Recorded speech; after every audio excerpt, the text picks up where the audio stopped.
지난주에도 대충 운을 띄웠다시피 오늘 우리가 할 수업 내용은 양자역학입니다. 그래서 어려워요.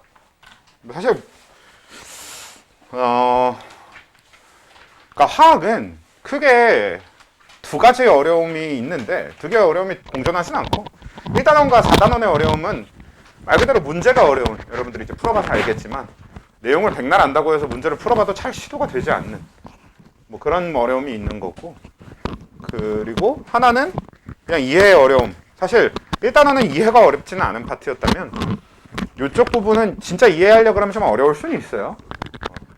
그렇긴 한데 일단 두 가지 버전을 다 해드릴 겁니다. 가장 원론적인 부분에 대한 얘기로 그냥 얘기도 해드릴 거고, 사실 근데 원론적으로 제대로 이해를 하려고 그러면 너무 어려울 수 있기 때문에 대신에 우리가 좀 편하게 이 정도로만 알면 돼, 이런 정리도 따로 또 해드릴 거예요. 그래서 일단 같이 들어봅시다. 같이 해봅시다. 자, 이제 오늘 우리가 다뤄야 되는 내용은 현대적 원자 모형이 되는 거죠. 지난주에 얼추 기본적인 필요한 것들은 다 얘기했었습니다. 그러니까 현대적 원자 모형의 아이디어 자체가 양자역학에서 나온다. 그래서 양자역학에 대해서 설명을 하면서 어떤 얘기를 했었냐면, 이중슬릿 실험을 통해서 우리가 알아본 전자의 이중성, 그쵸? 전자라고 하는 거, 양자에서 어차피 우리가 주로 다루는 건 전자니까 전자에 대해서 다룰 때 전자는 관측을 하면 입자인데 관측하지 않으면 파동이더라. 그래서 이런 두 가지 이중성을 갖는다라는 얘기를 했었고요. 그 다음에 그렇기 때문에 우리가 어떤 위치를 확정할 수 없고 그래서 어떤 확률적으로 접근을 하겠다, 뭐 이런 방식의 얘기였었는데, 자, 그걸 이제 실제로 어떻게 가져가게 되냐면요, 그 전자라는 게 관측하지 않을 때, 그러니까 어떤 파동의 성질을 갖고 있기 때문에 전자의 그런 파동에 대한 성질을 파동 함수, 이렇게 파동 함수라는 형태로 우리가 표현을 할 수가 있어요. 그래서 어떤 계산을 통해서 구해내는 거죠. 그래서 파동 방정식, 파동 함수라고 하는 형태로 표현을 할 수 있게 되는데, 말 그대로 이런 겁니다. 뭐 예를 들어 전자가 내가 4번을 관측했는데 첫 번째 관측은 여기 있었고, 두 번째 관측은 여기 있었고, 세 번째 관측은 여기 있었고, 네 번째 관측은 여기 있었거든. 그럼 여러분들은 이렇게, 여러분들이 과학자야, 화학자야. 그래서 전자를 4번 관측했는데 이렇게 결과가 나왔어. 그럼 이 전자의 운동 상태를 어떻게 확정할 거예요? 우리는 어떻게 확정하겠어? 일로 이동하고 있구나, 아이고 이쪽으로 이동하고 있구나, 이런 식으로 확정을 하겠지. 그치? 첫 번째 관측은 여기서 관측됐는데 두 번째 관측은 여기서 되고, 세 번째 관측은 여기서, 네 번째 관측은 여기서 되면 이렇게 간다라고 우리가 생각을 할 수 있을 건데, 그러면 안 돼. 왜? 관측했을 때나 입자지 관측하지 않았을 땐 입자가 아니기 때문에 우리가 저런 식으로 그냥 얘기해도 될지 아닐지 몰라. 그래서 어떤 파동 함수의 형태로 접근을 할 수밖에 없거든요. 그리고 이 파동 함수의 형태로 뭘 하냐면, 실제로 이거 말고 이걸로 지웠어요. 그래서 이 파동 함수의 형태로 계산을 해서 시뮬레이션을 해보는 겁니다.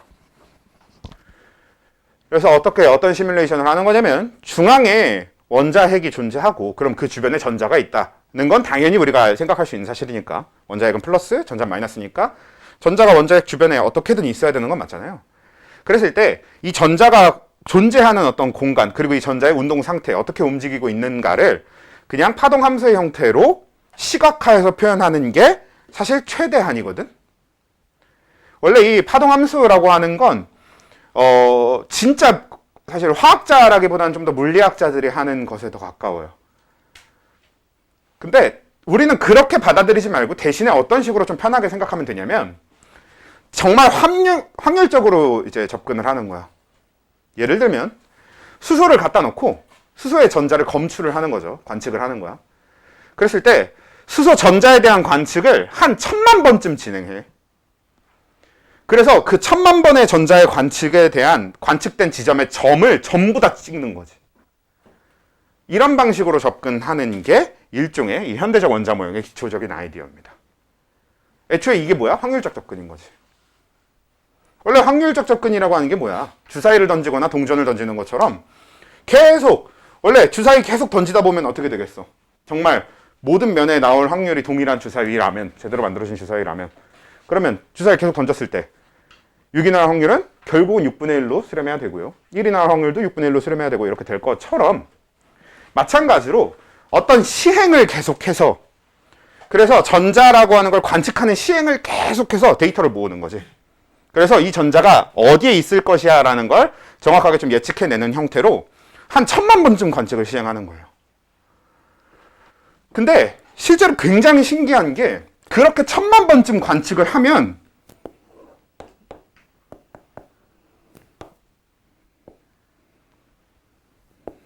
자, 요거는 3차원 좌표계, 우리가 좌표 공간 좌표라고 부르기도 하고요. 3차원 좌표계가 될 텐데 이 3차원 좌표계 상에서 원점을 원자핵의 위치로 봤을 때 1000만 번의 점을 찍으면 이런 규칙성을 발견할 수 있게 됩니다. 여기서 좀 오해하면 안 되는 게 보호 원자 모형처럼 요 그려진 선을 따라 전자가 존재하는 게 아니라 전자의 그 1000만 개의 점들이 이 안에 다 찍혀 있어요. 엄청나게 많이. 그러니까 한번 관측할 때마다 그 전자가 발견된 점을 찍어. 그러면 이걸 계속 찍다 보면 엄청 많이 찍었는데도 대부분의 점이 이 안에 몰려 있게 되는 거지. 그럼 우리는 이제 그걸 보고 어떻게 판단하는 거야? 아, 그럼 웬만하면 이 안에 전자가 존재하는 게 맞을 거고 그럼 우린 전자의 궤도를 이거라고 얘기하면 되겠네 정도로 생각할 수 있다는 거죠. 전자는 이 안에 있다. 근데 좀 더 정확하게 어떻게 되냐면 실제로 점을 1000만 번 관측해서 찍어보면 이 여러분이 보기에는 원이지만 3차원 좌표계니까 9라고 봐야 되는 게 맞아요. 공 모양 입체. 그랬을 때 이 9 안에 900만 개의 점이 찍혀 있습니다. 이건 사실 꽤 신기한 일이야. 우리가 1000만 번이나 관측을 했는데도 그 중에 900만 개나 되는 엄청나게 많은 점이 이 안에 다 찍혀 있는 거지. 그러니까 그 자체가 우리한테는 어떤 규칙성이 되는 거지. 아, 전자가 웬만하면 이 안에 있는 거네가 되는데 아 근데 나머지 100만 번은 어떻게 되냐. 나머지 100만 번은 이 구 바깥으로 찍혀 있거든요. 근데 진짜 아무데나 아무렇게나 찍혀 있어요. 즉 어떻게 계산을 해봐도 절대 규칙성을 찾을 수가 없는 상태로 아무데나 찍혀 있는 거야. 그러니까 그건 아 전자가 약간 일탈했구나 정도로 보고 그냥 무시해 줍니다. 왜냐면 궤도로 표현할 수가 없어. 그치? 규칙성이 없기 때문에 규칙이라도 있으면 어떤 그 외적인 궤도로 따로 표현을 추가로 하겠는데 아무런 규칙이 없이 진짜 나머지 100만 개의 점이 정말 아무데나 찍혀 있기 때문에 그거는 일단 무시. 그래서 우리가 요걸 일단 뭐라고 표현하냐면 파동함수라기보단 이 자체를 전자의 궤도함수라고 표현을 하거든. 근데 원래 이제 이 궤도함수라는 표현이 되는 거는 방금 우리가 접근하는 방식은 전자를 관측해서 이렇게 만들겠다고 했잖아요. 이거 사실 구라입니다. 불가능해. 전자를 관측해서 점을 찍는다는 것 자체가 우린 지금 불가능해요. 왜? 원자의 크기만한 걸 제대로 어떤 위치를 관측하는 기술이 우리한테 없기 때문에. 그럼 어떻게 한 거냐면 원래 이 실험 통해서 우리가 이렇게 만들어낸 이 궤도함수는 실제로 1000만 번을 관측해서 점을 찍은 게 아니라 원래는 파동함수를 토대로 시뮬레이션을 돌린 결과예요. 실제로 우리가 관측해서 점을 찍어본 건 아니야. 근데 어차피 상관없는 게 왜 우리가 이걸 시뮬레이션으로밖에 못했냐? 아직 우리 기술이 모자라서거든. 그럼 나중에 우리가 기술이 충분히 발전을 해서 원자의 어떤 위치에 대한 구분이 제대로 되고 원자 안에서 점을 진짜 찍어볼 수 있는 어떤 실험이 가능한 상태가 되면 그때 가서는 진짜 할 거 아니야. 지금은 그게 안 되니까 시뮬레이션으로 한 거고. 그래서 원래는 파동 함수를 통한 계산적인 시뮬레이션이 맞는 말이지만 우린 그렇게 접근할 필요 없이 그냥 우리가 미래에 어차피 그렇게 하게 될 거니까 그냥 점을 엄청나게 많이 찍어 본 거야. 관측을 계속해서 라고 그냥 접근하도록 해도 충분할 겁니다. 그냥 그렇게 해도 돼. 근데 뭐가 됐든 그래서 결과적으로 어떤 결론인 거냐면 전자는 지금 우리가 그려놓은 이 궤도 함수 물론 이건 궤도 함수가 정식 명칭인 건 맞는데요. 한글 표현은 원래 잘 안 쓰니까 본래 쓰는 표현은 오비탈입니다. 오비탈은 그냥 말 그대로 궤도 함수의 영어예요. 그래서 이 오비탈이라고 하는 걸 기준으로 했을 때 이 오비탈 경계선 안쪽으로 전자가 발견될 확률이 90% 이렇게 되는 겁니다. 그러면 궤도함수, 이 오비탈 바깥으로 전자가 발견될 확률이 10%가 남아있는 거지. 근데 걔는 뭐라고? 너무 아무 규칙성 없이 발견이 되기 때문에 그냥 일단 무시. 우리가 어떤 규칙성 안에, 이 오비탈 안에 같이 집어넣고 그리기는 어려워. 근데 그래도 그 1000만 개의 점 중에서 900만 개가 이 안에 찍힌다라고 하는 건 꽤 강한 규칙인 건 맞아요. 그치?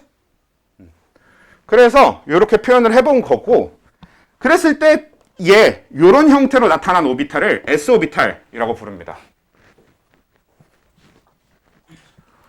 자, 근데 이 S오비탈에서 그 오비탈 자체에 대한 몇 가지 특징이나 이 S오비탈에 대한 특징을 몇 가지 얘기해 볼 필요가 있는데, 일단 첫 번째로 왜 이름이 S오비탈이냐면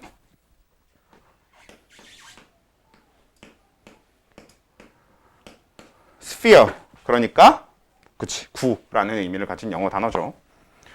그래서 구형 오비탈, 구 오비탈 정도의 개념인 거지.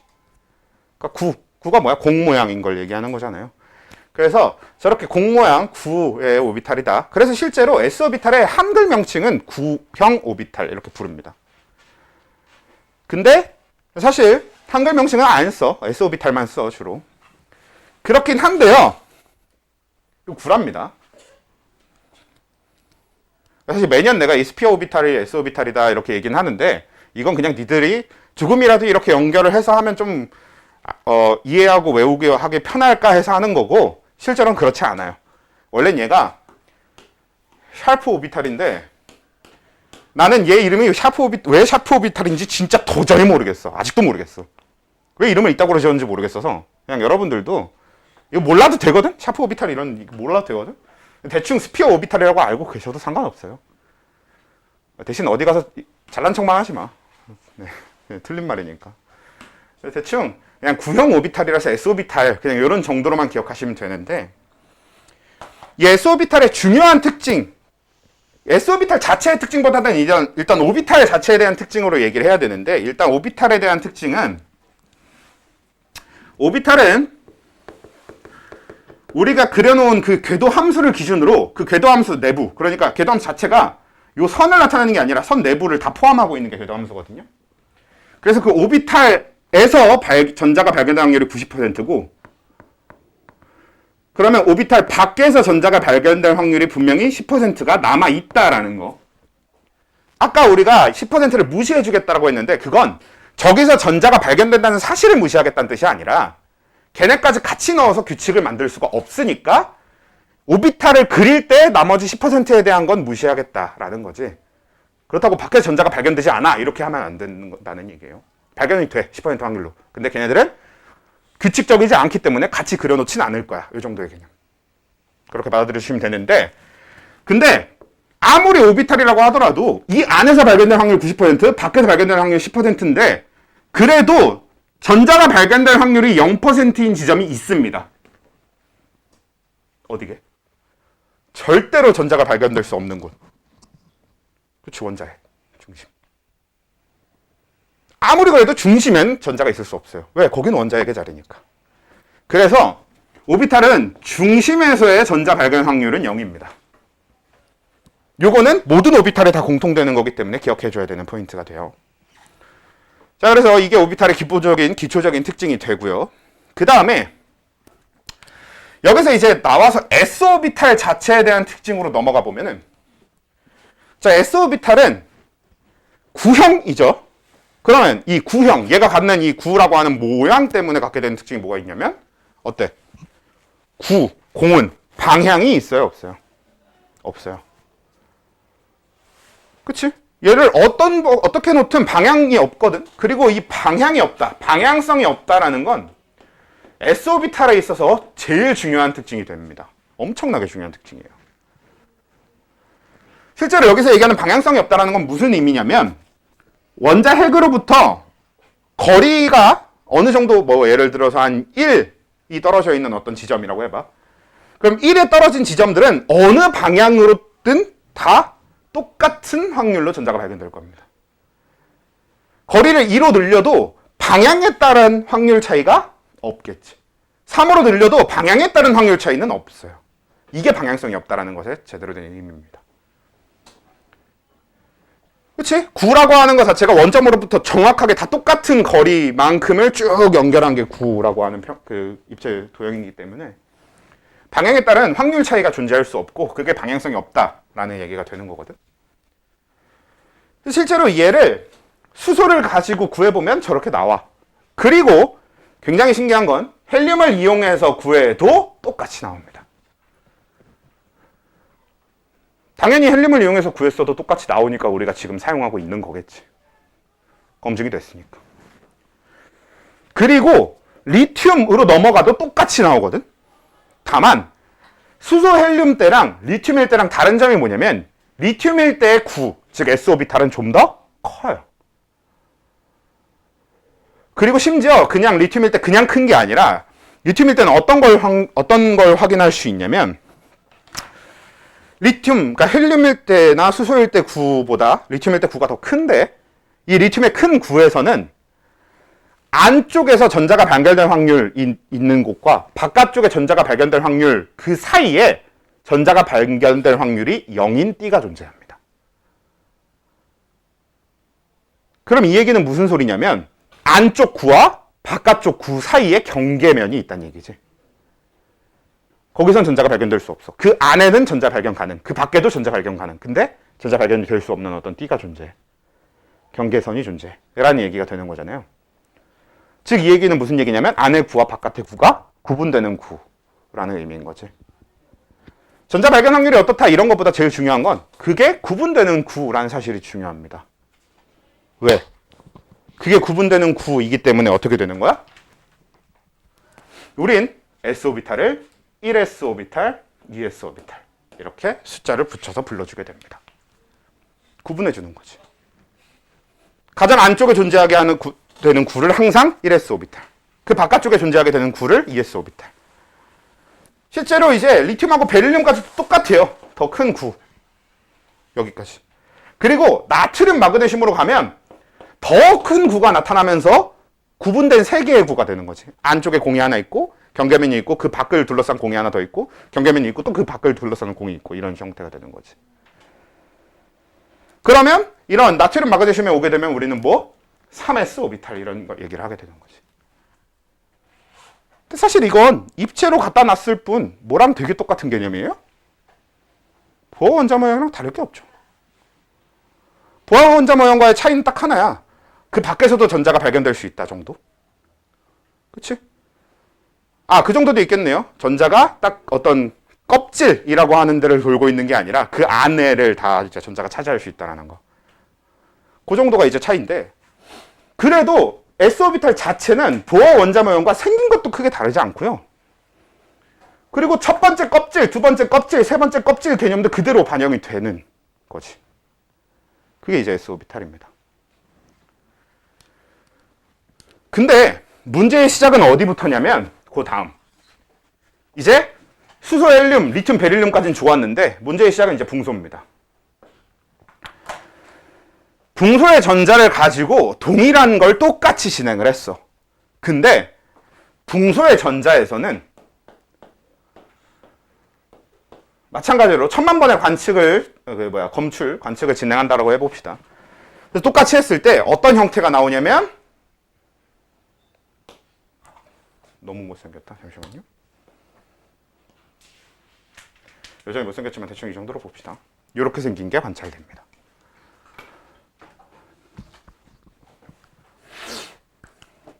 약간 리본형? 뭐 이렇게도 생각할 수 있고 아니면 개인적으로는 약간 모래시계 같은 느낌이라고도 볼 수도 있는 것 같기도 하고 뭐 그런데 실제로 이제 한글 명칭은 아령형 오비탈이라고 하거든요. 개인적으로 이게 왜 아령인지 진짜 도저히 모르겠어. 아령형은 아니지 않냐? 내가 보기에 화학하는 양반들이 운동을 안 해봐서 그런 것 같아. 아령이 어떻게 생긴지 잘 모르나 봐. 아무튼 아령형이래요. 네, 뭐 어차피 아령형 오비탈이라는 표현보다 우리가 더 많이 쓸 거는 p 오비탈이라는 이제 정식 학명이니까. p 오비탈의 p는 아령이랑은 전혀 상관없는 단어입니다. 원래 아까 얘기했던 것처럼 제가 원래 샤프인 것처럼 얘도 프린시플인데 아예 다른 얘기거든. 그래서 그냥 무시하면 돼. 그냥 p 오비탈이라고 그냥 외워주세요. 그래서 이 p 오비탈이라고 하는 s 오비탈과는 완전히 다른 생김새의 오비탈. 전자의 궤도가 붕소에서 처음 발견이 돼요. 일단 기본적인 특징은 동일합니다. 요 형태, 우리가 그려놓은 이 함수의 형태 안으로 전자가 발견 확률이 90%고 밖에서 전자가 발견 확률이 10%입니다. 그리고 얘도 마찬가지로 중심, 이 원점에서 전자가 발견 확률은 0%예요. 그래서 요 이제 p 오비탈이 발견이 됐는데 이 p 오비탈은 딱 봐도 방향성이 있죠. 얘는 s 오비탈처럼 방향성이 없는 게 아니잖아요, 이제. 원점 중심으로부터 얘가 이제 우리가 x축이라고 보면 원점 중심으로부터 x축으로 가면 전자가 존재할 확률이 90%가 나올 거거든? 근데 다른 방향으로 가면 어때? 전자가 발견 확률이 90%가 안 나오겠지. 그러니까 방향의 영향을 이제 받기 시작합니다. 방향성이라는 게 존재하기 시작해. 그래서 p 오비탈에서 처음으로 방향성, 오비탈의 방향성이라는 게 등장하는데 여기서 더 가보면 자, 붕소 말고 그 다음에 탄소, 질소, 산소, 플루오린, 네온 여기까지 쭉 가다 보면 어떻게 되냐면 이 p 오비탈이 x축에 걸쳐 있는 p 오비탈과 y축에 걸쳐 있는 p 오비탈과 z축에 걸쳐 있는 p 오비탈 이렇게 세 가지로 나눠지게 됩니다. 그러니까 오비탈 자체가 세 개의 방향성을 갖고 있는 거지. 그래서 p 오비탈은 이렇게 세 개의 방향성으로 나눠져요. 그 각각의 방향에 대해서 우리는 px, py, pz라는 이름을 붙여놓습니다. 실제로 x축에 걸쳐 있는 p 오비탈이 있고 y축에 걸쳐 있는 p 오비탈이 있고 z축에 걸쳐 있는 p 오비탈이 있는 거지. 근데 이 px, py, pz 이 p 오비탈은 또 한 가지 굉장히 또 특이한 특징을 가지고 있는데 요건 그냥 들어만 두세요. 어차피 뭐 자세히 알아야 되는 학교는 몇 학교 안 돼요. 선생님이 이것까지 설명하는 경우가 별로 많지 않아서. 근데 그래도 얘기하는 김에 같이 얘기해보면 p 오비탈에서 전자가 발견될 확률이 0인 건 원점만이 아니에요. s 오비탈이랑 좀 다릅니다. p 오비탈에서 전자가 발견될 확률이 0인 데는 어디냐면 예를 들어 px 오비탈을 기준으로 얘기하면 px 오비탈에서 전자가 발견될 확률이 0인 곳은 yz 평면입니다. yz 평면이라는 게 뭐냐면 여기 이제 이렇게 생긴 게 p 오비탈 하나잖아요. 그러면 얘가 이제 x축에 이렇게 걸쳐 있어. 그럼 yz 평면은 요 종이가 되는 거지. 요 종이상에. 요 상에서는 이 오비탈에 있는 전자가 요 상에선 발견될 수 없어요. 이게 p 오비탈의 또 하나의 특징입니다. 그냥 대충 알아두시면 돼요. 왜냐면 이걸 이게 왜 그래요? 라고 자세히 들어가기 시작하면 여기부터 이제 진짜 물리 양자역학이 됩니다. 그래서 요거는 그냥 사실 그래서 대부분 선생님들이 설명을 아예 안 하는데 그래도 요즘 책에는 그래도 꼬박꼬박 써있는 편이고 그래서 한 번씩은 언급하거나 꼭 설명을 하는 선생님들이 계시기 때문에 나도 한번 그냥 언급을 하고 지나가는 거고 자세히 알 필요는 없습니다. 이건. 그렇게 되는데 일단 우리한테 그래서 제일 중요한 내용은 그래서 이 p 오비탈이라고 하는 게 이렇게 생긴 요 리본? 우린 리본형 정도면 되지 않을까 싶은데 이 리본 모양으로 생긴 이 p 오비탈은 세 개의 방향성을 갖는 그러니까 px, py, pz로 나뉘는데 여기서 또 중요한 게 뭐냐면 근데 px, py, pz 세 개의 오비탈은 방향을 제외하곤 그 어떤 차이도 없어요. 그러니까 약간 새쌍둥이 같은 놈인 거지. 방향만 서로 다른 거고 에너지도 똑같아요. px의 운동, px 오비탈의 운동 형태를 갖는 전자도 그렇고 py 오비탈의 운동 형태를 갖는 전자도 pz 오비탈의 운동 형태를 갖는 전자도 에너지는 완벽하게 동일합니다. 그냥 x축 방향으로 누워있냐 y축 방향으로 누워있냐 z축 방향으로 누워있냐 이런 정도의 차이밖에 없어요. 그래서 우리는 어떻게 표현하게 되냐면 p 오비탈은 px, py, pz라고 하는 세 개의 방향성을 가진 오비탈로 되어 있는데 우리는 이렇게 하나의 p 오비탈을 세 개의 오비탈을 합쳐서 하나의 오비탈로 봅니다. 그러니까 무슨 소리냐면 한 개의 p 오비탈마다 각각 px, py, pz가 들어있는 거지. 그러니까 이게 무슨 얘기냐? 자, p 오비탈은 언제 처음 등장하냐면 첫 번째 껍질이라고 우리가 흔히 얘기하는 수소 헬륨 쪽에선 등장하지 않다가 ES 오비탈이 등장한 두 번째 껍질 리튬 베릴륨 이후에 붕소에서 처음 등장하거든요. 그래서 p 오비탈은 2p 오비탈이 시작이에요. 그 다음은 3p, 4p 이런 식으로 갈 건데 이때 우리가 EP 오비탈 하나라고 적지만 실제로 그래서 그 EP 오비탈 하나는 그 안에 EPX, EPY, EPZ 세 개의 오비탈이 들어있는 거지. 약간 묶음처럼 얘기해 주는 거예요. P 오비탈 하나다. 그러면 그 안엔 PX, PY, PZ 실제 오비탈 세 개가 들어있는 거예요. 3P 오비탈도 마찬가지야. 3P 오비탈 하나다. 그러면 그 안엔 3PX, 3PY, 3PZ 세 개의 묶음 상품인 거지. 3P 오비탈 하나가. 이게 P 오비탈이 얘기하는 이 세 개의 방향성의 의미가 됩니다. 그리고 우리가 자세하게 파고들어야 되는 오비탈은 이 둘이 끝이에요. 그래도 다른 오비탈도 그냥 존재 정도는 알고 있어야 되거든요. 그래서 볼 건데 S 오비탈, P 오비탈 말고 또 뭐가 있냐? D 오비탈이 있어요. 얘는 어떻게 생겼는지 알아야 될 필요도 없어요. 근데 대신에 다음 것도 적어놓고 할까? F 오비탈까지. D 오비탈, F 오비탈이 있는데 우리가 어떻게 생겼는지 알 필요는 전혀 없고 얘네 둘만 자세히 파악하고 있으면 되는데 대신에 이 둘로 하여금 알 수 있는 어떤 기본적인 규칙성에 따라서 생기는 D 오비탈과 F 오비탈의 어떤 특징들은 알고 있으면 됩니다. 자, 예를 들어 S 오비탈은 방향성이 없잖아. 저 방향성이 없다는 게 S 오비탈에서는 어떤 의미가 드냐면 하나의 오비탈이 그냥 하나의 오비탈로 이루어진 걸로 됩니다. 방향이 따로 없으니까. 근데 얘는 방향성이 3개니까 한 개의 P 오비탈이 3개의 오비탈로 되어 있지. 그러면 D 오비탈은 한 개의 D 오비탈이 몇 개의 오비탈로 되어 있어야 되겠어? 한 개고 3개면 여기서 규칙성을 찾아봐. 1, 3 5 아니면 9겠지. 그렇잖아. 우리가 규칙성이라고 하면 3 등비소열로 가든가, 그렇지? 공비가 3인 등비소열로 가든가, 공차가 2인 등차소열로 가든가 둘 중 하나잖아.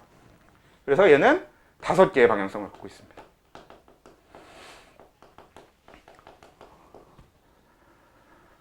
그럼 F 오비탈은 7개의 방향성을 가지고 있어요.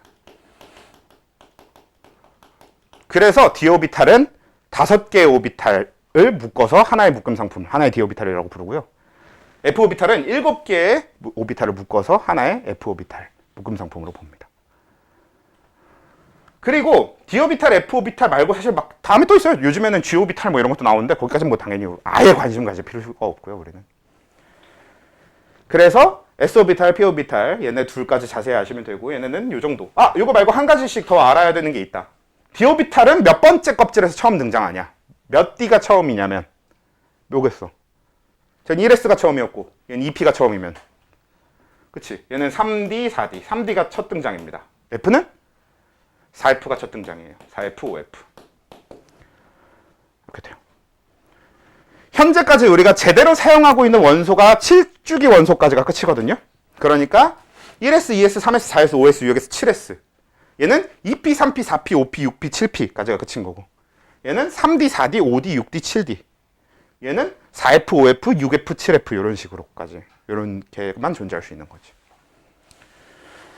자, 그래서 아무튼 이렇게 S 오비탈, P 오비탈, D 오비탈, F 오비탈. 그러니까 오비탈 자체는 깊게 들어가면 뭐 파동 함수고 그래서 뭐 슈레딩거 방정식이 어쩌고 막 이런 게 나와야 되는데 진짜 양자역학이 나와야 되는데 그렇게 우린 접근하지 말고 그냥 전자를 진짜 우리가 한 1000만 번쯤 아니면 막 한 10억 번쯤 찍어본 거야. 이렇게 생각하시면 돼요. 근데 실제로 찍어봤더니 이 P 오비탈도 마찬가지예요. 진짜로 1000만 번 찍어보면 그 중에 900만 번이 발견이 된 게 딱 이 모양 안에서인 거지. 그래서 우리 네온 가지고 전자 검출을 해보잖아? 그럼 네온은 정확하게 이 PX, PY, PZ가 다 딱 그려집니다. 네온이 가진 전자들을 가지고 검출을 해보면. 붕소 가지고 하면 붕소 같은 경우는 PX, PY, PZ 중에 하나만 그려져요. 근데 PX가 그려질지 PY가 그려질지 PZ가 그려질지는 몰라. 근데 사실 그건 모르는 게 아니라 구분할 필요 자체가 없어요. PX가 이렇게 있어요. 그럼 얘를 이렇게 돌리면 PY잖아요. 이렇게 세우면 PZ잖아요. 그러니까 그 자체는 PX, PY, PZ를 직접적으로 구분할 방법은 원래 없습니다. 입체상에 존재하는 거라. 근데 네온 이런 애들은 PX, PY, PZ가 다 동시에 나타나기 때문에. 근데 PX의 궤도를 갖는 전자와 PY의 궤도를 갖는 전자와 PZ의 궤도를 갖는 전자가 따로 있는 겁니다. 하나의 전자가 동시에 모든 궤도를 갖는 게 아니에요. 그래서 우리는 이렇게 접근을 하는 게 s오비탈과 p오비탈의 기본적인 내용, 오비탈에 대해서 알면 되는 게 딱 이 정도가 되거든요. 근데 이제 이걸 가지고 무슨 얘기를 하려는 게 목적이냐. 자, 무슨 얘기를 하려는 게 목적인지를 얘기하려면 어떤 특징도 좀 같이 또 보고 가야 되냐면, 이 수소랑 헬륨에서 우리가 관찰할 수 있는 1s 오비탈이라는 게 있다고 했는데, 실제로 수소를 가지고 그려본 1s 오비탈과 헬륨을 가지고 그려본 1s 오비탈은 다릅니다. 어떻게 다르냐면 헬륨의 1s 오비탈이 더 작아요. 근데 사실 되게 당연한 얘기예요. 그치? 왜? 수소의 원자핵 안의 양성자 수는 1개거든? 근데 헬륨의 원자핵 속의 양성자 수는 몇 개야? 2개거든. 그러면 전자가 가진 에너지가 비슷하다라고만 해도 수소에서보다 헬륨에서 전자는 더 핵에 가깝게 존재할 수밖에 없죠.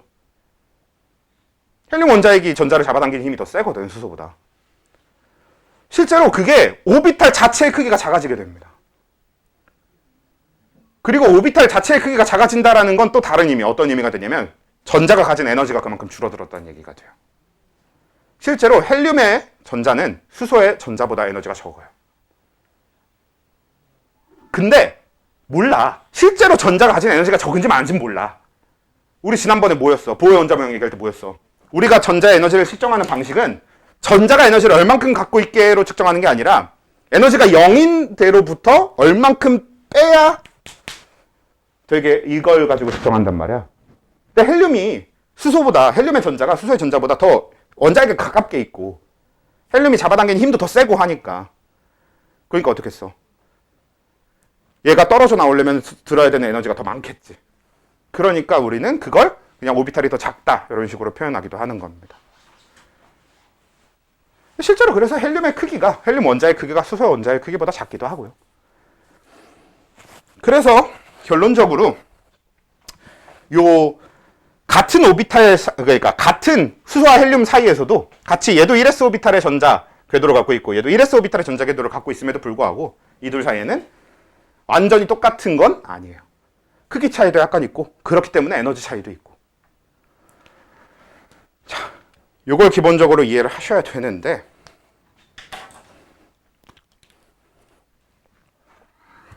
이걸 가지고 이제 무슨 얘기를 해볼 거냐면,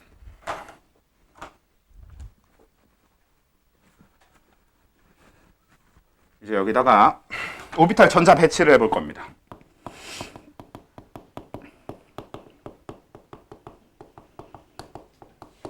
일단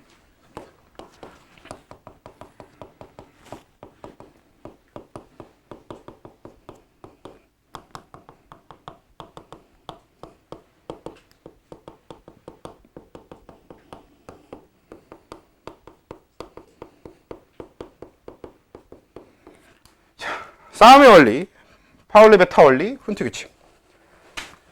저 세 개는 이제 뭐냐면, 실제로 이제 이 오비탈이라고 하는 거는 그냥 전자들이 지들 마음대로 존재하는 거거든.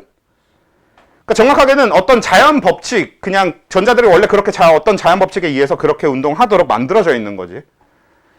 근데 그걸 우리 인간 입장에서 이해하려면, 인간 입장에서 이해할 수 있는 어떤 규칙들을 만들어 두면 우리가 이해하기 편하잖아요. 그래서 우리가 관찰을 해본 결과로 이런 오비탈에 어떤 식으로 전자 배치가 되는지, 정확하게는 전자가 배치된다는 느낌보다는 원래는 전자가 어떻게 그런 운동 상태를 갖게 되는지를, 어떤 규칙에 따라 운동 상태를 갖는지를 만들어 둔 거지.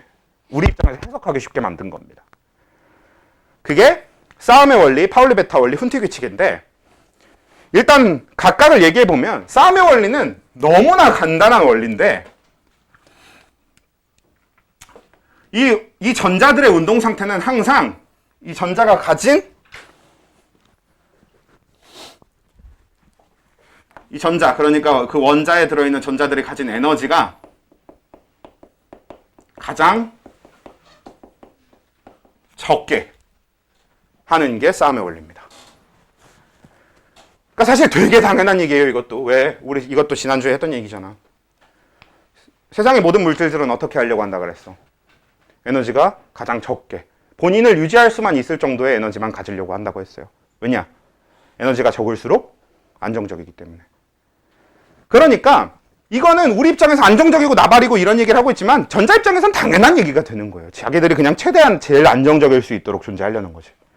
그러니까 에너지를 최대한 최소로 갖고 있게 되는 거죠. 최대한이 아니라 최소한으로 갖고 있게 되는 거죠. 근데 그거를 이제 우리가 싸움의 원리라고 부르는 거고, 파울리 베타 원리는 전자 간의 반발력을 최소화하려는 거거든. 그리고 그 전자 간의 반발력을 최소화한다는 걸 진짜 전자기력의 측면에서 얘기하는 게 이 파울리 베타 원리고요. 훈트 규칙도 마찬가지로 반발력을 최소화한다라는 원리입니다. 규칙이에요.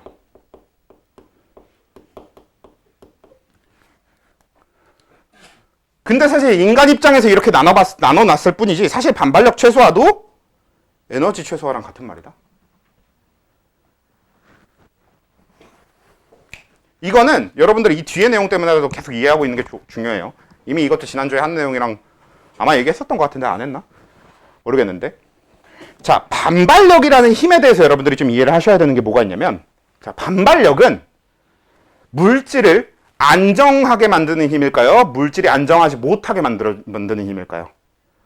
물질 안에서 물질을 이루고 있는 입자끼리 반발을 한다 그러면 그 물질은 안정적이에요? 불안정해요? 불안정하겠지. 그치? 어떤 물질이 있는데 이 물질을 이루는 입자들끼리 반발을 하는 거야. 그럼 이 물질이 유지되는데 불안정하겠죠. 그래서 반발력은 기본적으로 작용을 하는 것 자체가 물질을 불안정하게 하는 힘이거든요. 근데 불안정하다는 의미는 무슨 의미였어? 에너지가 많다라고 얘기했죠. 그래서 반발력이라는 힘은 작용하는 그 자체로 에너지가 늘어나는 힘입니다. 물질 내부에 반발력이 존재하면 그 물질 자체가 에너지가 증가하게 돼요. 그래서 반발력은 에너지가 늘어나는 힘이기 때문에 결국은 반발력을 최소화하는 게 곧 에너지를 최소화하는 과정이에요. 이건 여러분들 이제 뒤에서까지 계속 되게 중요하게 작용합니다. 반발력이 최소화돼야 된다는 거. 반발력 자체가 이 물질이 가진 에너지를 키우는 힘이라는 거. 이건 3단원에서도 계속 쓰일 내용이라 되게 중요해요. 잘 이해해 두셔야 돼요. 그래서 그러니까 전자 입장에서는 모든 이야기가 결국 자신들의 에너지를 최소화하는 방향인 건데, 근데 이제 우리 입장에서는 구분하기 편하게 이렇게 세 가지로 나눠 놓은 거야. 자, 이 중에 가장 당연한 싸움의 원리부터 얘기를 해보면, 얘는 말 그대로 전자들이 가장 낮은 에너지를 갖게 되는 운동 상태부터 갖게 된다는 얘기거든요. 그 시작이 뭐냐면 1s 오비탈, 얘가 가장 작으면서도 원자에게 가깝게 존재하니까 에너지가 가장 적을 때 운동 상태가 되지. 그리고 1s보다 2s가 더 클 겁니다. 왜? 2s는 뭐니까? 원자핵으로부터 더 멀리 있어야 되는 오비탈인 거잖아. 더 멀게 존재하는 오비탈, 더 큰 구가 되잖아. 그러니까 에너지가 더 많아야만 2s 오비탈의 운동 상태를 가질 수 있어요. 그리고 여기서 굉장히 특이한 점인데, 2p 오비탈의 에너지는 2s 오비탈의 에너지, 그러니까 2p 오비탈 형태, 2p 오비탈의 형태의 운동 상태를 가진 전자는 s 오비탈 형태의 운동 상태를 가진 전자보다 에너지가 커야 돼요. 이거는 뭐 진짜 과학적으로 접근하면은 이해하기 어려울 수도 있을 것 같아요. 사실 저도 잘 몰라요. 진짜 과학적으로 왜 p 오비탈이 s 오비탈보다 에너지가 큰지. 근데 그냥 이런 식으로 생각해 봅시다. 자, p 오비탈이라고 하는 게 일반적으로 움직이는 게 아니잖아. 사실 우리한테 가장 일반적인 원자의 전자의 움직임은 구형, s오비탈 쪽이 더 정상적으로 보이죠. 그러니까 p오비탈은 비정상이거든. 여러분 주변에 생각해봐. 남들 하는 대로 그냥 정상적으로 평범하게 살아가는 사람이랑 진짜 그냥 개또라이 같이 사는 사람이 있어. 그렇게 둘이 있다 그러면 보통은 어느 쪽이 더 에너지를 많이 쓰면서 그리고 에너지가 더 많은 사람이겠어? 개또라이 같이 사는 사람 쪽이 더 에너지가 많은 사람이겠지. 전자 입장에서도 s오비탈, 구형의 운동 상태를 가진 애들은 되게 평범한 거거든. p오비탈은 딱 봐도 진짜 또라이 같잖아요. 그래서 에너지가 더 많은 게 아닐까. 이 정도로 이해하면 충분하지 않을까 싶어. 그러니까 우리가 이 안에 딥한 과학적인 어떤 이야기까지 이해할 필요는 없고, 아마 이해하기 어려울 것 같기도 하고 그걸 제가 가르쳐 드릴 수 있는 사람도 아닌 것 같고. 그래서 그냥 EP 오비탈이 ES 오비탈보다 에너지가 큽니다. 그리고 여기서 재밌는 점은 그러고 나서 EP보다 3S가 더 커요. 이건 당연해. 3S가 더 크니까. ES보다 더 큰 오비탈이니까. 그 다음은 3P 오비탈입니다. 3P 오비탈은 2P 오비탈보다 형태는 똑같지만 좀 더 큰 게 되는 거지. 얘도 이제 경계 뭐 안에 어쩌고 이런 게 있고. 그리고 3P 다음에 원래 세 번째 껍질은 이제 뭐가 등장해야 되냐면 3D 오비탈이 등장해야 되거든요.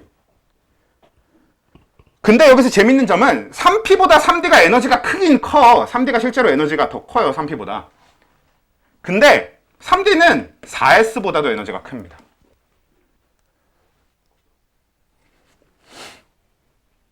요게 굉장히 중요한 특징이에요. 자, 이게 왜 굉장히 중요한 특징인지는 파울리 베타 원리를 얘기하고 나서 그 다음에 또 얘기를 합시다. 같이 이제 저 3D 저런 얘기는 다음에 하고요. 아, 근데 이왕 적은 김에 요건 계속 적어볼게요. 여러분들은 이제 여기까지만 아시면 되거든요.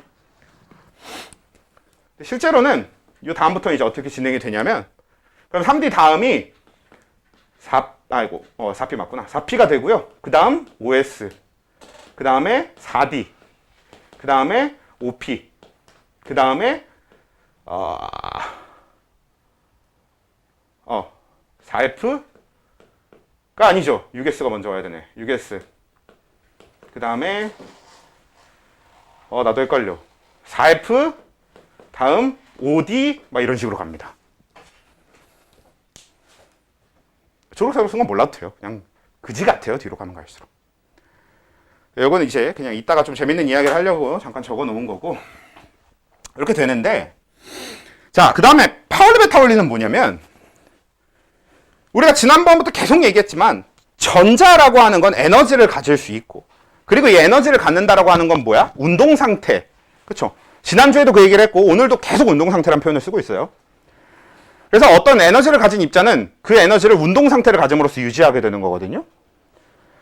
그래서 이 운동 상태라고 하는 게 굉장히 중요한데, 이때 전자의 운동 상태는 공전, 그러니까 원자핵을 중심으로 하는 운동도 있지만 전자 자체에 스스로 움직이는 자전까지도 있습니다. 그리고 전자는 이 자전과 공전을 합쳐서 전자의 움직임이 형성되는 거잖아요. 그럼 뭐가 생기게? 전자가 움직여. 그럼 뭐예요? 뭐랑 같은 거야? 전자가 움직인다 는 우리가 보통 그 반대 방향으로 뭐가 어떻게 된다고 해요? 전류가 흐른다라고 얘기하죠. 그러니까 전자가 움직이게 되면 전류가 흐르는 거거든? 그리고 전류가 흐르면 그 주변엔 무조건 뭐가 발생합니까? 뭐가 형성돼요? 자기장이 형성되지. 그렇기 때문에 현재 이렇게 전자가 움직인다면 그 전자의 움직임에 따라 자기장이 형성돼요. 그리고 이 전자들끼리는 그 자기장의 상호작용으로 인해서 반발력이 생기는 거거든? 그리고 이 자기장이 어떻게 생기느냐에 따라서 반발력이 더 커지기도 하고 작아지기도 하고 하는 겁니다. 이랬을 때 우린 이 전자의 이 운동 방향을 스핀이라고 표현하거든요. 왜냐하면 전자의 운동이라고 하는 게 보통 이렇게 도는 형태의 운동이니까 스핀이라고 표현하는데, 이때 전자들끼리의 반발력이 가장 작아질 때가 언제냐면 두 전자의 스핀 방향이 정확하게 반대일 때입니다. 그럼 두 전자 간의 반발력이 최소화돼요. 가장 적어. 반대로 가장 많을 때는 언제겠어? 두 전자의 스핀 방향이 같을 때겠지. 그래서 두 전자의 스핀 방향이 같으면 가장 큰 반발력을 갖게 되고요. 두 전자의 스핀 방향이 다르면 가장 작은 반발력을 갖게 되는데, 심지어 두 전자의 스핀 방향이 같을 경우에는 어떻게까지 되냐면 그 사이 반발력이 너무 커서 그 두 전자는 절대 붙어 있을 수 없게 됩니다. 스핀 방향이 같은 두 개의 전자는 가까이 존재할 수 자체가 없어요. 반발력이 너무 커서. 적어도 같이 존재하려면 스핀 방향이 정확하게 반대인 애들끼리, 반발력이 최소화된 형태끼리. 만약에 하나는 스핀 방향이 위야. 근데 하나가 약간 대각선이야. 이렇게 대각선이야. 그러면 이때는 그냥 이렇게 대각선으로 존재하는 게 아니라 둘이 가까워지면 어떻게 하겠어? 알아서 맞추겠지. 이렇게 반대로. 움직이면 되니까. 이런 식으로라도 맞춰서 항상 스핀 방향이 서로 반대인 전자들끼리만 붙어 있을 수 있게 됩니다. 그걸 설명하는 게 파울리 베타 원리예요. 다시 스핀, 전자는 운동 상태를 가지고 있는데 우리가 그 운동 상태를 쉽게 표현하려고 스핀이라고 정의를 하는 겁니다. 그리고 이 스핀이라고 하는 거의 방향을 표시할 때는 하나의 전자가 스핀 방향을 갖고 있으면 걔와 붙어 있을 수 있는 전자는 무조건 걔와 반대 방향의 스핀이어야만 같이 붙어 있을 수 있게 되거든요. 근데 그 반대 방향 그리고 원래 방향 이런 걸 표현하려면 그냥 우리가 방향을 어떻게 정해 놓으면 되잖아.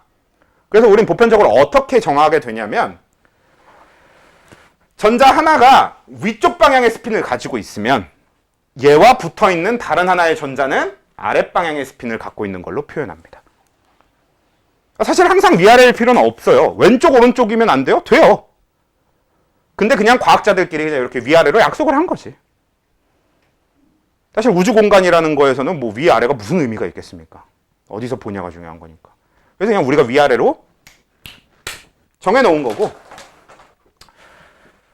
그렇다 보니까 파울리 베타 원리가 하는 이야기가 뭐가 되냐면 일단 첫 번째 붙어있는 전자끼리 즉 같은 오비탈의 운동 상태를 갖는 애들끼리는 서로 정반대 스핀이어야만 한다가 돼요. 그래서 한 개의 오비탈 속 전자는 스핀이 반대여야 돼요.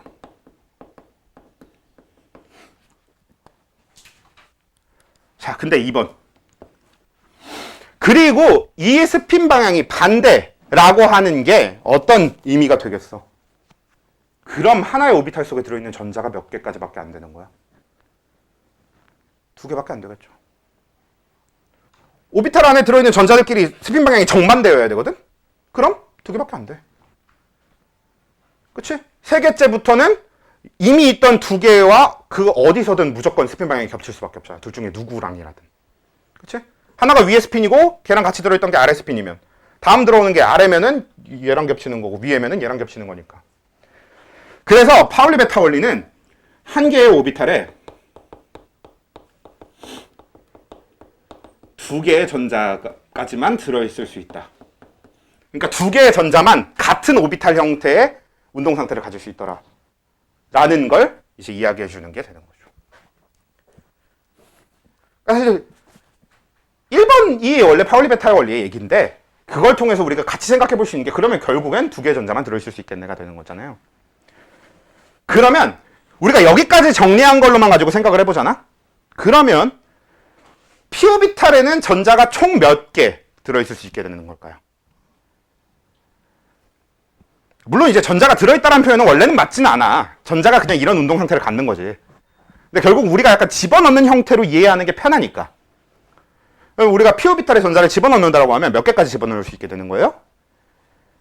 6개를 집어넣을 수 있게 되는 겁니다. 왜? 한 개의 오비탈당 전자가 2개씩 들어가야 되는데 px에 2개, py에 2개, pz에 2개 이렇게 들어가기 때문에 p 오비탈 자체는 3개의 오비탈로 되어 있으니까 그래서 p 오비탈 자체에는 총 6개의 전자가 들어갈 수 있는 거죠. 근데 그 6개도 px 2개, py 2개, pz 2개 이런 식으로 따로 들어있어야 되는 거지. 오케이? 이렇게 되는 건데 자, 싸움의 원리랑 파울리 베타 원리로 우리가 얘기해 볼 수 있는 게 뭐가 있냐?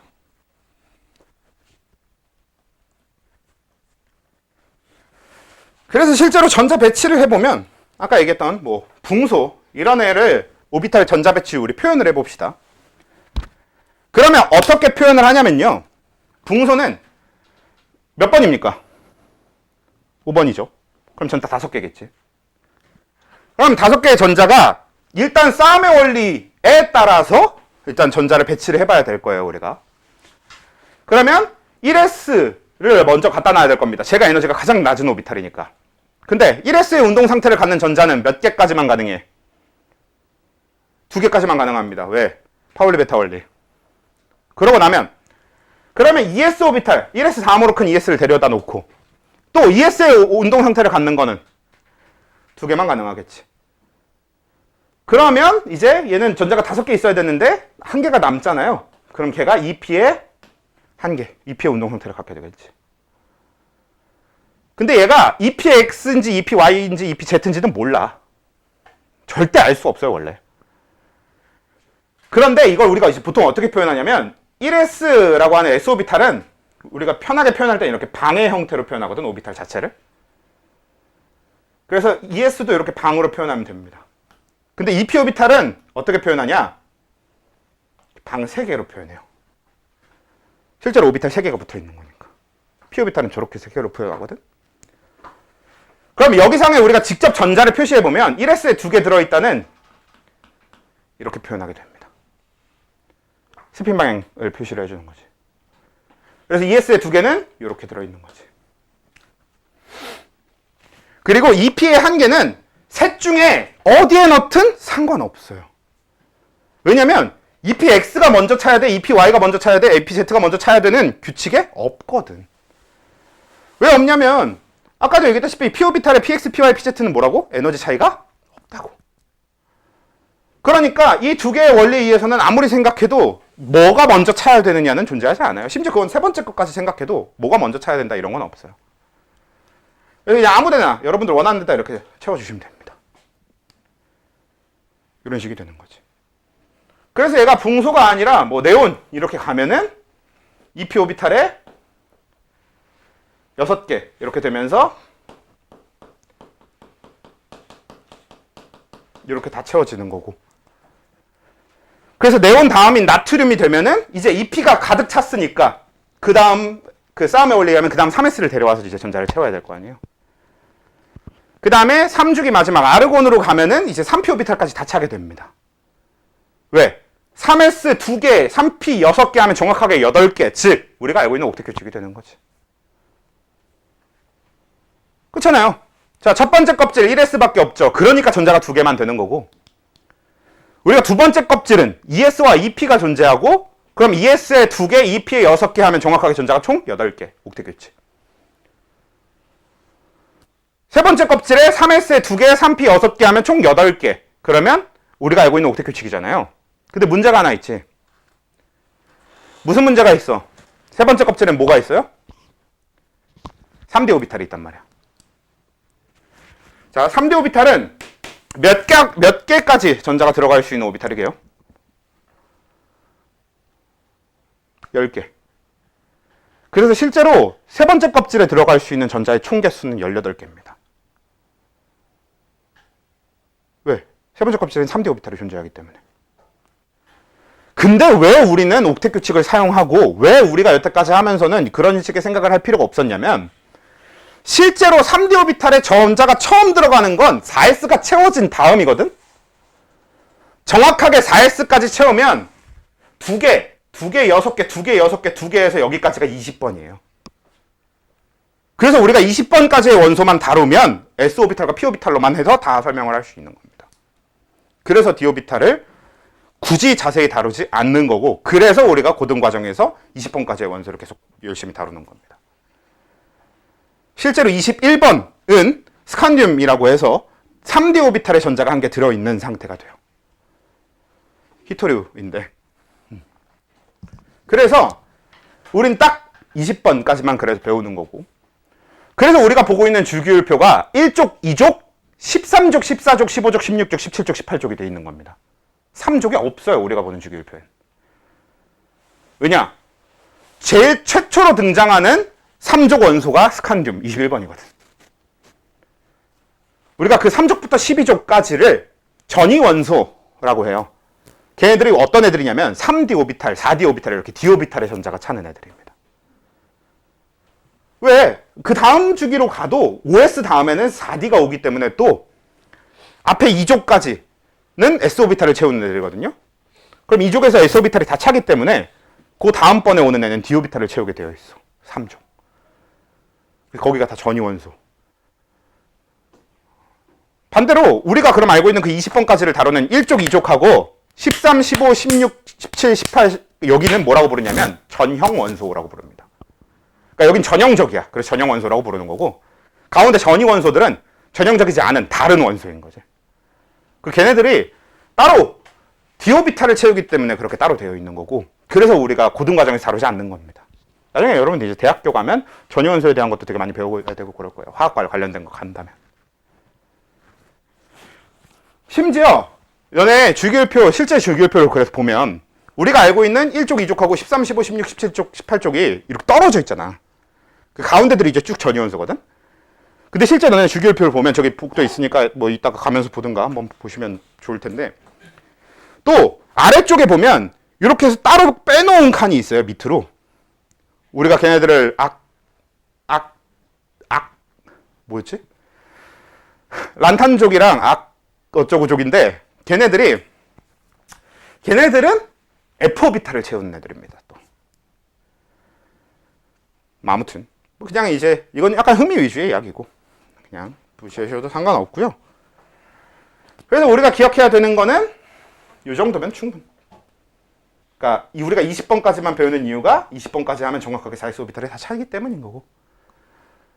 그래서 만약에 우리가 20번까지가 아니더라도 그 뒤에 원소까지 다루고 싶어도 어차피 3번까지 12번까지 딱 빼잖아? 3족부터 12족 빼잖아? 그럼 3족부터 12족이 정확하게 10개예요. 걔네만 빼면 계속 디오비탈 없이 얘기할 수 있어. 그치? 4주기 13족은 뭐예요? 3주기 13족은 뭐겠어? 4주기가 맞구나. 4주기 13족은 다시 4P 오비탈을 채우기 시작해서 우리가 알고 있는 옥텟 규칙으로 충분히 설명할 수 있거든. 그런 겁니다. 자, 그래서 싸움의 원리와 파울리 베타 원리는 이렇게 돼요. 아직 다 안 했어. 이제 훈트 규칙 해야 돼. 자, 그러면 이제 이 다음 훈트 규칙은 뭐냐면, 자, 이 붕소하고 네온을 이렇게 그려봤는데, 자, 탄소하고 질소를 가지고 오비탈을 그려보잖아? 그러니까 아까 얘기했던 것처럼 전자 검출을 해보면, 그렇게 전자 막 천만 개씩 점을 찍어보면, 그럼 좀 되게 신기하게 어떤 특징을 갖냐면요. 탄소에 2p 오비탈의 전자가 2개 들어갈 거고 질소에도 2p 오비탈의 전자가 3개 들어갈 거거든. 근데 몇 번을 해도 항상 탄소의 2p 오비탈은 탄소의 2p 오비탈의 이 2개가 이렇게 되는 게 아니라 이 2개의 전자가 서로 다른 p 오비탈의 운동 상태를 갖습니다. 그러니까 무슨 얘기냐면 탄소의 전자 하나가 px의 운동 상태를 갖는다면 나머지 전자 하나는 py나 pz를 가져야 돼요. 꼭. 그래서 실제로 질소만 돼도 px, py, pz를 다 동시에 발견할 수 있습니다. 왜? 질소의 전자 3개가 서로 px, py, pz의 서로 다른 운동 상태를 갖거든. 근데 이건 싸움의 원리나 파울리 베타 원리로 설명할 수 있는 건 아니에요. 원래 파울리 베타 원리는 서로 스핀이 반대기만 하면 되니까 같은 방에 같은 오비탈에 2개씩만 들어가면 되는 거고, 싸움의 원리로 설명하기엔 이 셋은 에너지가 다 똑같거든. 그래서 훈트 규칙을 만든 겁니다. 왜냐면 우리가 스핀 방향이 같으면 반발력이 너무 크다고 했고, 스핀 방향이 반대면 반발력이 엄청 작아진다고 했잖아. 근데 엄청 작아지는 거지 없어지는 게 아니에요. 한마디로 아예 반발력이 없는 것보단 좀 더 불안정할 거란 얘기입니다. 그러니까 굳이 px, py, pz가 3개나 따로 있는데 굳이 px에다가 한 방에다 2개를 몰아넣어서 반발력을 키우느니 서로 아예 다른 방에 있는 거지. 그럼 반발력이 더 작아질 수 있잖아. 그래서 훈트 규칙이라고 하는 건 그래서 어떻게 표현을 되냐면요. 얘는 항상 홀전자 수가 최대가 되도록 합니다. 여기서 홀전자 수라고 하는 건 뭐냐? 혼자 있는 전자. 단, 왜 얘만 규칙이냐면요. 원리 아래 있는 거예요. 그러니까 훈트 규칙이 홀전자 수를 최대로 하는 건데 아무리 홀전자 수가 최대가 되고 싶어도 절대로 파울리 베타 원리나 싸움의 원리는 지킨 상태에서 홀전자 수를 최대로 하는 거지. 그러니까 예를 들면 1S 2개, 2S 하고 2P 이렇게 있는데 내가 아무리 홀전자 수가 최대가 되고 싶다고 한들 2S에 전자 1개만 채워놓고 2P에다가 전자를 이렇게 보내버리면 안 된다는 얘기. 이러면 홀전자 수는 최대가 되잖아요. 2S에도 혼자 있고 2P에도 혼자 있고. 이렇게 하면 홀전자 수가 최대가 되긴 하는데 아무리 그래도 훈트 규칙보단 싸움의 원리가 우선이기 때문에 ES 오비탈을 다 채워야만 하는 겁니다. 싸움의 원리가 우선. 마찬가지로 파울리 베타 원리도 훈트 규칙에 대해서는 우선. 이 둘이 우선. 이게 나중. 그래서 보통 훈트 규칙은 우리가 다루는 범위 안에서는 어느 오비탈에만 해주게 되냐면 p 오비탈에 대해서만 하게 됩니다. 왜냐면 s 오비탈에서 훈트 규칙을 얘기할 필요가 없어요. 싸움의 원리만으로 다 해결이 되거든. s 오비탈은. 일단 s 오비탈은 다 채워야 돼. 왜냐면 1s와 같은 에너지를 가진 오비탈이 또 추가로 존재하는 게 아니고 2s랑 같은 에너지인 오비탈이 또 추가로 존재하는 게 아니기 때문에 일단 1s랑 2s는 싸움의 원리에 의해서 순차적으로 다 채워줘야 됩니다. 근데 EP, p 오비탈에 오면 px, py, pz가 에너지가 똑같으니까 이런 훈트 규칙 같은 게 발생하는 거지. 오케이? 그래서 이렇게 되는데 이게 또 아주 재미난 점이 있습니다.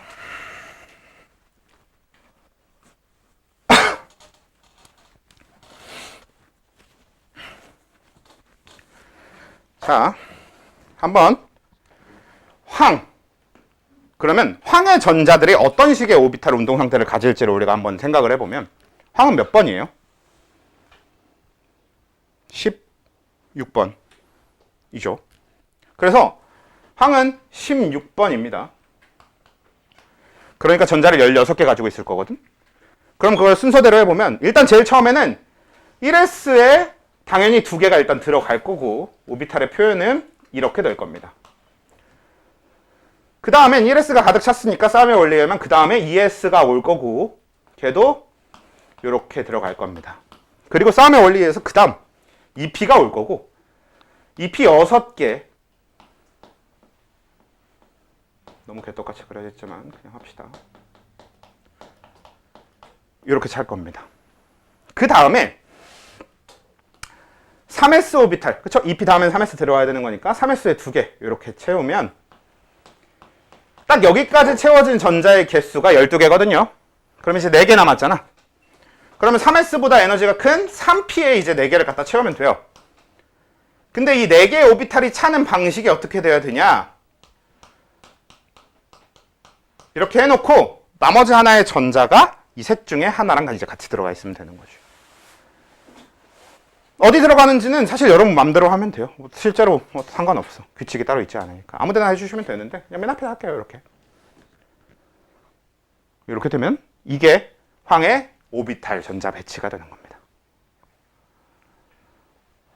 자, 그럼 여기서 우리가 고민을 해봐야 될 게 몇 가지 뭐가 있냐면 만약에 얘가 이렇게 되어 있어. 그럼 이거는 멀쩡한 거야, 안 멀쩡한 거야? 안 멀쩡한 거죠. 뭐가 안 지켜지고 있는 거예요? 훈트 규칙이 안 지켜지고 있는 거지. 그럼 우리가 이런 상태를 보고 훈트 규칙을 위배했다 라고 하게 되는 겁니다. 뭐 아니면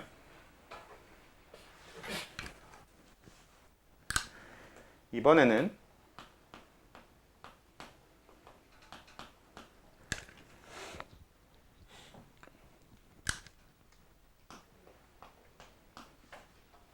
이렇게 되면 뭐게?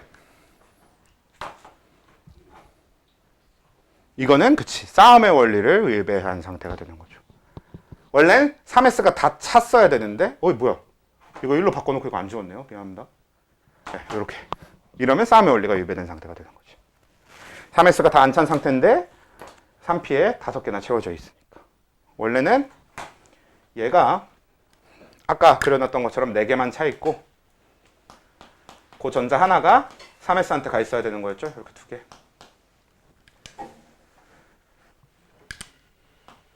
이렇게 돼야 되는 거죠. 근데 정말 재밌게도 방금 그려본 이 2개는 실제로 존재 가능해요. 그러니까 무슨 얘기냐면 훈트 규칙이 위배되거나 싸움의 원리가 위배되는 그런 형태의 황이 자연 상태에 있을 수 있냐? 있을 수 있어요. 다만 걔는 안정적이진 않겠지. 불안정한 상태의 황이 됩니다. 우린 그런 상태의 원소를 들뜬 상태에 있다고 얘기합니다. 왜냐면 실제로 그렇게 불안정하려면 자 불안정하면 에너지가 어떻다는 얘기야? 많다는 얘기죠. 그러려면 실제로 에너지를 흡수해야만 갈 수 있어요. 들뜬 상태가 될 수 있어. 싸움의 원리나 훈트 규칙을 위배하려면 실제로 에너지를 흡수했다는 의미입니다. 에너지가 원래보다 많아졌다는 의미고, 그래서 우리가 그걸 들뜬 상태라고 표현해요. 근데 얘는 그럼 원래대로 이렇게 가장 안정적으로 있는 상태를 뭐라고 하냐면 바닥 상태라고 부릅니다.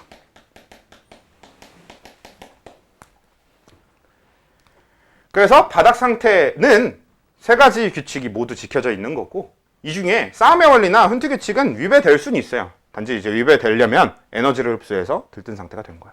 불안정해진 거죠. 근데 여기서 한 가지 더.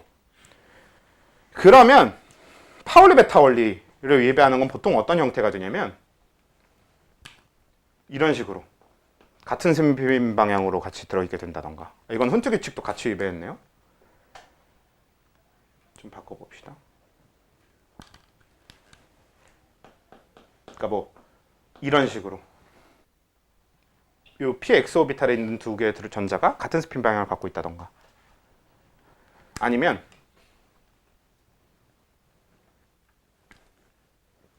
얘가 이런 식으로 요 오비탈의 전자가 3개, 이 오비탈의 운동 상태를 갖는 전자가 3개라던가. 이렇게 되면 이제 우리가 파울리 베타 원리가 위배됐다고 할 거 아니에요. 그치? 문제는 훈트 규칙과 싸움의 원리를 위배한 건 들뜬 상태라고 부르는데 파울리 베타 원리를 위배한 건 들뜬 상태라고 부르지 않습니다. 왜냐면 애초에 존재 불가능해요. 절대로 존재할 수가 없어요. 그러니까 파울리 베타 원리는 그냥 무조건 지켜져야만 하는 원리입니다. 그래서 만약에 여러분들이 문제를 풀다가 그림을 봤는데 파울리 베타 원리가 위배되어 있잖아? 그럼 그건 들뜬 상태라고 부르는 게 아니라 존재 불가능한 상태입니다. 아예. 파울리 베타 원리는 위배할 수 없어요. 쟤는 가장 모든 전자 배치, 그러니까 어떤 전자가 갖게 되는 운동 상태의 가장 기초적인 원리예요. 절대로 스핀 방향의 같은 전자가 하나의 운동 상태 오비탈을 가질 수 없습니다. 이게 제일 우선되는 게 파울리 베타 원리. 그래서 우리가 할 때 세 개를 다 잘 지키고 있는 상태의 전자 배치를 보면 그걸 우리가 바닥 상태에 있다라고 표현을 하는 거고, 만약에 싸움의 원리나 훈트 규칙 정도가 위배되어 있다라고 하면 얘는 에너지를 흡수해서 들뜬 상태가 됐구나 정도의 얘기인 건데, 근데 파울리 베타 원리가 위배된 게 나와 있다라고 하면 그냥 걔는 있을 수가 없는 겁니다. 여러분들의 문제를 위해서 만들어져 있는 거지. 그래서 걔는 들뜬 상태라고 부르면 안 돼요. 이렇게 되는 게 이제 전자 배치가 되는 거고요.